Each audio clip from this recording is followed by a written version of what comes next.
बकरे की सिरी का चक्कर काट कर वापस आना। हज़रत इब्ने उमर रज़ी अल्लाह ताला अन्हु फरमाते हैं कि एक सहाबी रज़ी अल्लाह अन्हु को किसी शख्स ने बकरे की सिरी हदिया के तौर पर दी। उन्होंने ख़याल फरमाया कि मेरे फ़लाँ साथी ज़्यादा ज़रूरतमंद हैं, कुंबा वाले हैं और उनके घर वाले ज़्यादा मोहताज हैं, इसलिए उनके पास भेज दी।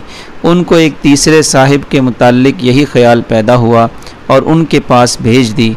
गर्ज़ इसी तरह 7 घरों में फिर कर वो सिरी सबसे पहले सहाबी रज़ी अल्लाह अन्हो के घर लौट आई।